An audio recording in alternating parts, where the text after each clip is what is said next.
What's up, guys? My name is Khan and we're back today in Scrap Mechanic, and we're back with a creation that is once again inspired by a couple of different things. The first thing being the Skybase elevator platform that I made a while ago, and the second thing being Willy Wonka and his fantastic chocolate factory. Now, for those of you who have no idea what I'm talking about, spoiler alert, at the very end of the Chocolate Factory movies, there's actually a scene with a glass elevator, and I thought, you know what would be cool is if we had a glass elevator in Scrap Mechanic. Rather than having a flying glass elevator that just goes up and down, why don't we make a flying glass elevator that goes to any position we tell it to? So it uses GPS coordinates to go to any X, Y, and Z coordinate that we give it. And we can use this to go and transport between the Skybase or to go wherever we want, and it really doesn't matter. So I thought it was just a really cool idea, and I do plan on going back and remaking that Skybase platform at some point in time. I know the stabilizers that are on that platform had a little bit of an issue, so I'd like to remake that platform without using any sort of modded stabilizers. But in the meantime, I figured let's make an awesome glass elevator. So you can see here, we've actually got two sets of coordinates into the ceiling, and then just a whole lot of logic above it. But in the one coordinate, this is the coordinates we're at. So we're at X -1186, -968, and Z 138. And we're gonna give it the instruction to go to X0, Y0, and Z 300. So of course we can change the coordinates we want it to go to simply by using these buttons here. And of course we can paint those buttons. So if we want to increase it by 1, we can just do that. If we want to decrease it, we can of course paint them brown and decrease it. And then we can of course do 1, 10, 100, 1,000, 10,000, 100,000, a million, and so on. Although to be honest, the coordinates only go between 4,000 and -4,000, I believe. And then in the bottom row here, you've got the opposite. So this would be -1, -10, -100, and so on and so forth. So if you ever want to change these coordinates, that's how you do it. And it's really simple. So really, to operate this, all we need is our paint tool and then just, you know, our little dwarf man. So we can hit the blue button, and that'll close our doors. We can also hit it to open the doors. And of course, if you close the doors on the outside here, you can see we can get stuck outside. There is a blue button on either side, and we can just, of course, hit that to open the doors again. So really simple stuff. We'll just hit that so we don't fall out. And then, yeah, we're going to go to 00300, and let's just hit the green button.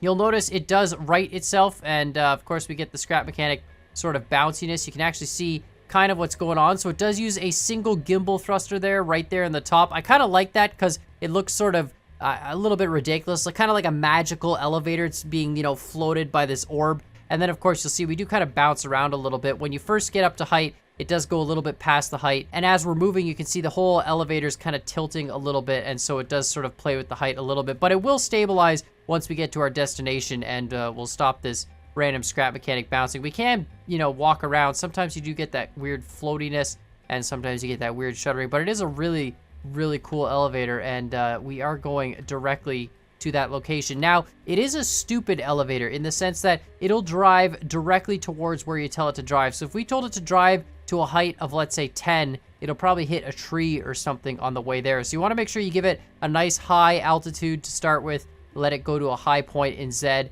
and then once you get there, you can bring it back down. But we can adjust this while it's moving, and it'll just start going towards the new coordinates. You can see we're almost at Y0 and X0. I don't actually know where that is. It's, oh, apparently it's somewhere close by here. It's like, okay, so we've reached, you can see the X. Now, it does have a tolerance on it. It's not exact. It won't go to exactly 0. It'll go to a value of ±1 on all 3 of the coordinates. So you won't see them line up exactly. And of course, the Z, you'll see it kind of go up and down a little bit as it bobs around the Z. And oh, I think we just hit the X point there. So Y is at -1, so it's not going to try and adjust that. It's good with that. And X, it'll adjust it until we get within 1. There you can go. And now you can see we're within 1 and 1. And we're within 1 here, and you can see it'll kind of pulse a little bit on that Z. It'll jump up and down, and that is of course because we are in fact bobbing on location. So this is 00300, really cool stuff. And then of course, if we want to bring it to the ground, we can either decrease the Z to 0, and it'll bring us down nice and slowly, or we can hit the green switch again, which would turn off the elevator completely,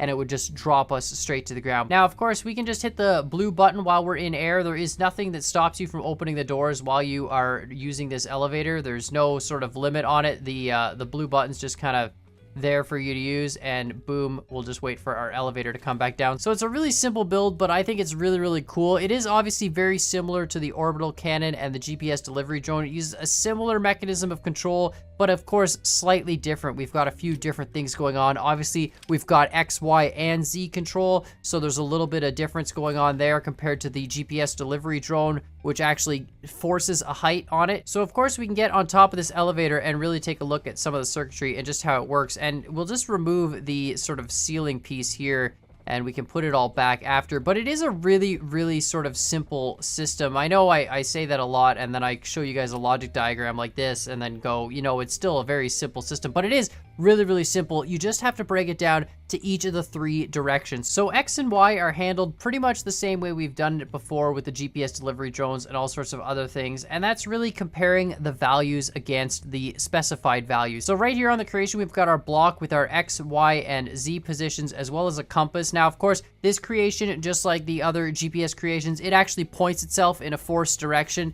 That way we don't have to do any extra math. So if you're pushing it in the left direction, it knows left is, I believe, X negative, right would be X positive. That direction there would be Y positive, I think, and that's Y negative. Maybe I have that backwards. I'm not sure, but it's all calibrated in such a way where the compass always keeps it facing in that direction, which allows you to kind of slide it around to all the coordinates you need to. And that works really simply. And of course, we've got just these little pico thrusters that sort of do all that work for us. Now, the gimbal thruster is really where the cool stuff comes in, because before with the GPS delivery drones, we were forcing a height, but with this, it's a little bit different because the human can specify the height they want it at. So it actually has a given value of thrust, which absorbs most of the weight of this creation, and it'll add or subtract a little bit of thrust depending on where the height of the creation is relative to the height that the user has specified. So when the player says, hey, I want to go to a height of 100 blocks, let's say, and you're actually at a height of 200 blocks, rather than just cutting the throttle completely, it actually just decreases the throttle slightly so that it's still absorbing the weight of the creation,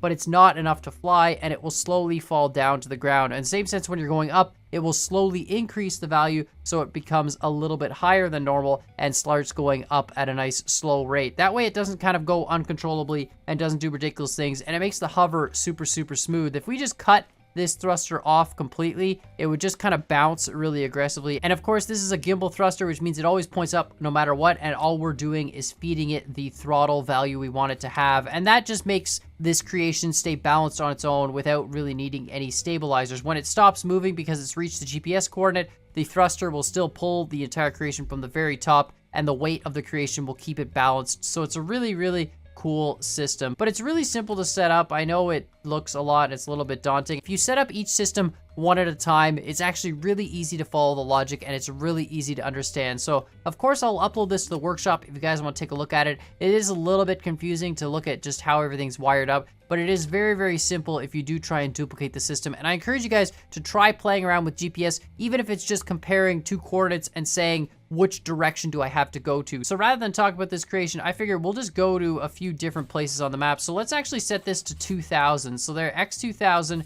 and Y2000. I have no idea where this actually is. And then we'll go to Z, like 500. There we go. And you can see we'll start moving right away. Generally speaking, you set your X and Y first when you're on the ground, and then you set your Z. You know what? We're just gonna close that door before we bounce out accidentally. It likes to jump a lot. Yeah, we're scrap mechanic. It's great. All right, so I think we're almost at 500. Yeah, pretty close.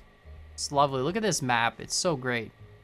Fantastic. And where are we going? 2000, 2000. So that's going to be over in that corner. We'll just kind of float around the map at 500 blocks in height. It's a really lovely view up here. Once you get to the actual coordinates in X and Y that you want, it kind of stabilizes itself a little bit better, but you can see it does sway a little bit, of course, because the only stabilization is gravity balancing itself, just like the coax helicopter and just like all the other sort of gimbal thruster creations that we've done. They just kind of naturally balance, and I really like that, because the natural balancing with gravity, it feels, well, I guess it feels natural. I mean, I guess that's the word, but it's so cool when you have like something with an infinite stabilizer that's always rigid. It doesn't really feel realistic, but this, you know, you're kind of like swaying in the wind almost. I mean, obviously we're swaying because the thruster is pushing us and the creation's momentum is pulling us back, but it just feels really, really cool. And is 2000 off the map?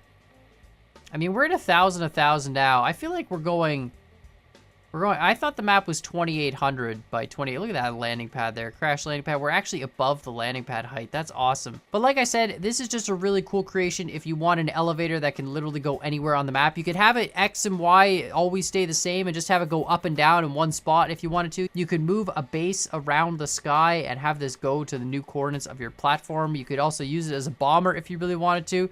Go to a very specific coordinate and just, you know, cut a hole in the floor and drop packages down. I mean, you could do really whatever you want. It's just a really, really cool system, and I really enjoy this GPS stuff. But of course, I will upload it to the workshop, and I encourage you guys to check it out and let me know what you think in the comments down below. And of course, let me know other creations you want to build. I do want to go back and build that sky platform. I know I made one that used a stabilizer block and it had some issues with it. I do want to make one where you give it an XYZ coordinate just like this, and it just goes and sits there, kind of exactly like this actually, except the only difference between this and the sky platform is, well, number one, the sky platform I think would be bigger, and number two, I'd want the sky platform to do auto weight adjustments. So this won't auto adjust. If we were to fill this up with metal blocks, it might not actually fly. It's meant as a player transport, so you can fit all your buddies in here and you all can go travel to a new location, but it's not meant to actually support a variable weight. So I'd want to make the sky platform like I did before, where you could put infinite weight on it and it would automatically adjust itself for the weight that you put on it. But I just really wanted to have an elevator that we could use as a transport system to pretty much go anywhere we wanted to. So we went to 2000. I mean, that's pretty exciting. We're here now, and you can see once it gets there, it settles pretty nicely. So we're actually at 1999, 2001. But let's actually set both of these to -2000, -2000, and just go all the way across the map. So there we go, -2, -2, and this might take a while. You see, it usually takes a little bit to pick up some speed, and we're just gonna very slowly. You know what? Sometimes it helps if you just drop the height a little bit. For some reason, Scrap Mechanic, I don't know why thrusters get like a locked power setting. I don't know how to explain it, but sometimes when you have just like a left and right thruster, it doesn't move very quick, and then when you all of a sudden change the height, everything just goes crazy, even though the left and right thrusters have always been powerful. I don't even know what I'm explaining. You can see we're actually moving a lot quicker now in X and Y compared to when we didn't change the height, so I don't understand why that happens. Of course, I'm sure someone will correct me in the comments down below, but it seems to be something with the Scrap Mechanic physics and thrusters, and especially when thrusters are in like a stationary state, and then you tell them to move. I don't understand what's happening. But overall, still an awesome creation, and just so much fun to just float around the map here. And I mean, it's just so cool. Like, the glass view is really, really nice, and I really enjoy, like, it's just neat to be floating over these trees and just, you know, exploring the map. And obviously, it's not a very quick creation. It's not meant to be, you know, a super speedy elevator. It's more like a tourist scenic route, kind of like the invisible gondola, except instead of having invisible towers that you go between, this just goes to any coordinates you want it to. Now, I think an improvement to this would be to make something that has like a waypoint system and be able to set different waypoints, have it go to one, then go to the next, then go to the next. But of course, let me know what you guys think in the comments down below, and I'd really love to hear your guys' opinions on this creation and what other kind of creations like this we can do. Obviously, I've done a fair amount of things with GPS coordinates. I think it's super awesome that with the math logic, we can actually tap into the GPS coordinates that Scrap Mechanic has. I think it's going to be super, super powerful, especially when survival mode comes out, being able to map different things at different locations. So it's a pretty cool system. I hope you guys like it. I really wish we could fix the whole, you know, bouncing issue on moving creations and this whole, you know, floating dwarf thing that looks kind of like he's surfing on air. But of course, let me know what you guys think in the comments down below. And while you're at it, hit that like button, hit that subscribe button. And as always, I hope you guys enjoyed this video, and we'll see y'all next time.